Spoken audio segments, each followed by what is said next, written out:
it's Doris with Aldi Books. I'm here with a little stack of February reads that I haven't wrapped up anywhere else, so I need to do that right quick so I can move on with March. I'm just going to be brief because there's quite a few.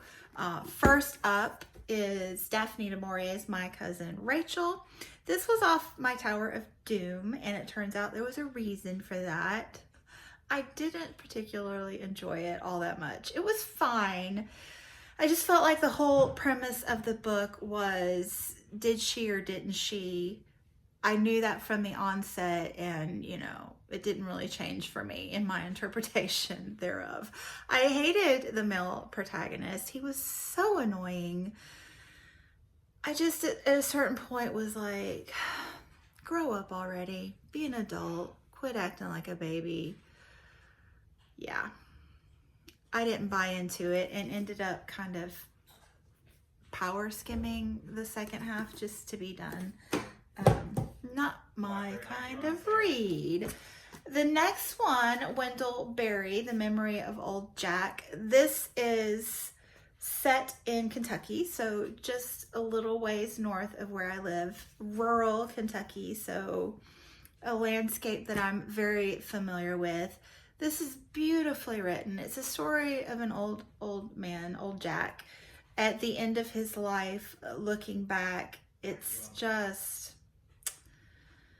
it took me a few chapters, about 3, to settle in, because the first couple, well, the whole book is kind of a downer. Let's just go ahead and say it. And February is kind of a downer for the most part anyway, so bad combination there. But once I got into it, it was just really gorgeous. It talks about marriage and love, which are not necessarily the same thing, and love of the land and how that grounds you in your community, and looking at life as your last days and what that's like to know you're about to die and how you live in that moment. Yeah, really, really, really beautifully written book. The last 3 chapters were kind of anticlimactic for me. I wish they weren't there. They got a little preachy, but there is enough gorgeousness in there to be a solid read. Then I read The Good Women of China, Hidden Voices by Jin Ran. This is a translated work from Chinese, obviously. The translator is Esther Tittlesley.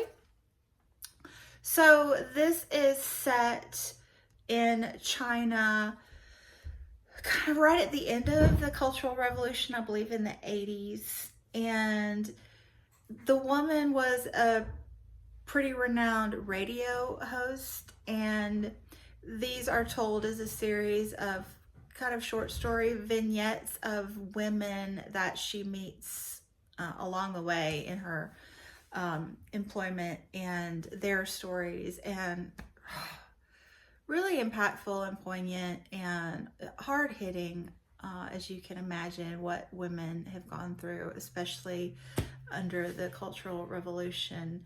And yeah, really enjoyed that. I think it was an important read, actually. And then Truth and Beauty by Ann Patchett. This is a memoir of her time with her best friend and fellow author Lucy Greeley. So I do want to read Lucy Greeley's book. But this one was also more of a memoir of Ann Patchett's life during those early years of becoming a writer, and her early years when her first 3 or 4 novels came out before she became really big. So yeah, it's really interesting. Part of it, I was worried that it was kind of a little voyeuristic and patronizing of her friend. I wasn't sure how I felt about it, but in the end, Lucy Greeley she had cancer as a child and lost part of her jaw, her lower jaw, and underwent surgeries after surgery after surgery. And she and Anne became best friends right out of college, in their early young professional life, becoming writers. And so yeah, I was wondering how I felt about some of Anne's attitude toward her friend and that she had written. But when I got to the end of the book, it really came together and made sense to me that Anne needed to write this book to kind of process her feelings and emotions and get through it. So yeah, it was a good read. And then Butterfly Yellow by Tana Lai. I loved this. This is her first YA novel she's written to middle grade that I would highly suggest this author's work for middle grade March if you haven't read her. Really, really good stuff, both of them. So this one is dealing with a little bit older characters. Our main character is... I think she's 17 in the book, and she is after the Vietnam War. She's still in Vietnam, but her brother was accidentally sent to the U.S. as an orphan, and so this is her journey in one of the refugee boats out of Vietnam and to the U.S. to find him. Along the way, she meets a wannabe cowboy, and it's just beautifully, like, the author does such a good job of showing the really hard times, hard-hitting times, and also having these moments of levity where you just have to laugh, and heartwarming, heart-wrenching, all of that. So delightful read. I thoroughly enjoyed it, and I will definitely pick up anything she ever writes. I love her so much.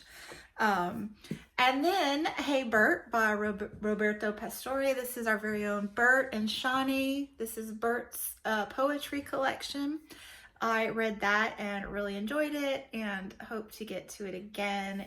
It's just fun to get a little insight into Bert's thought processes and mind and heart.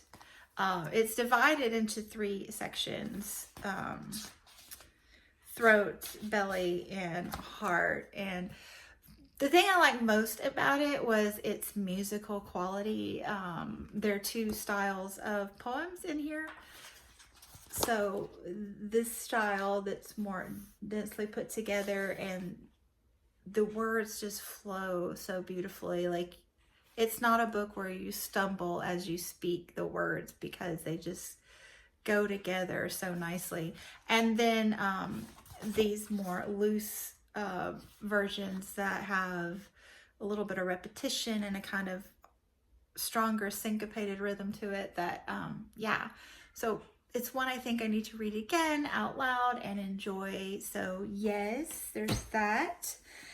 And then I finished Toni Morrison's Sula. This is her second published work.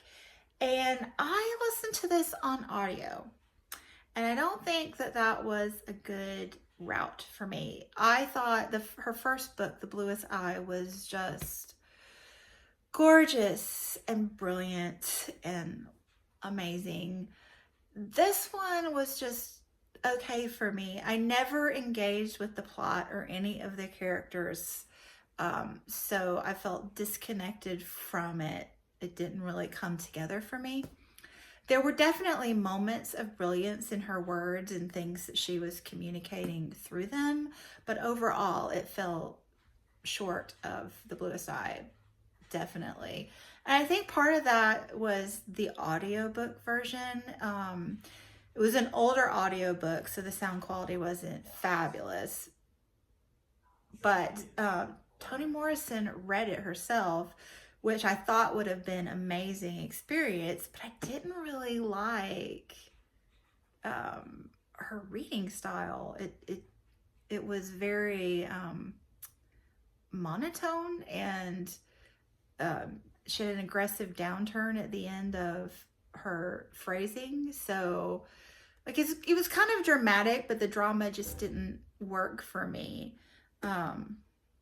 And the sound quality, like the way she phrased things, it kept getting really quiet and then really loud at the end of her phrasing. Anyway, you don't care about that. I'm looking forward to reading my next Sula, Toni Morrison work. I'm going to try to read 3 and 4 along with everyone else as we read along this year. And then I think I'll stop. I don't want to read them all in one year. I think I'd rather space it out a little bit more. But I'm rambling. I'm almost done. 2 more. My penultimate. Gentleman Jack, a biography of Anne Lister by Angela Steudle. This was also a translated work. Translated by Katie Derbyshire. I think that was the only, I didn't miss any others, did I? No, yeah.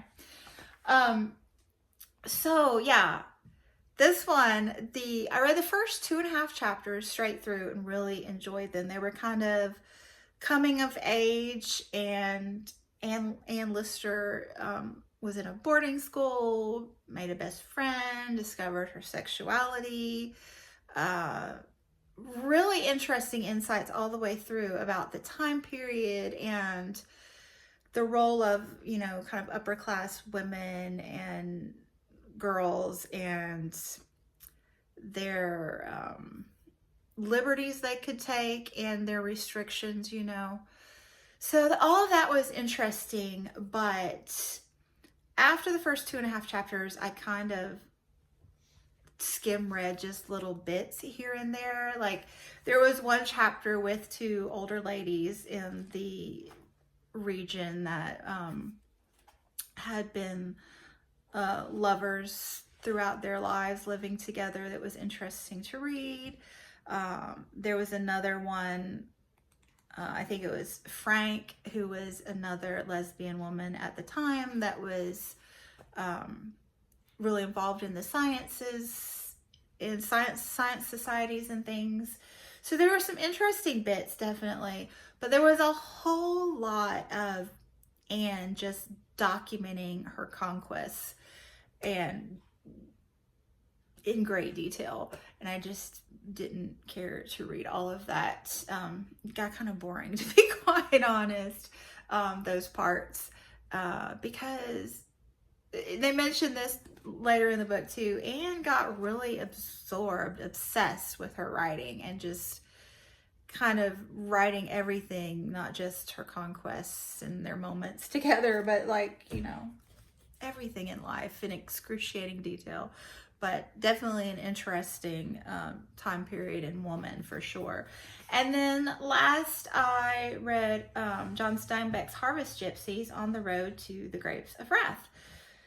So this was a series of articles that he wrote with, he spent some time with Tom Collins, who was working with the migrant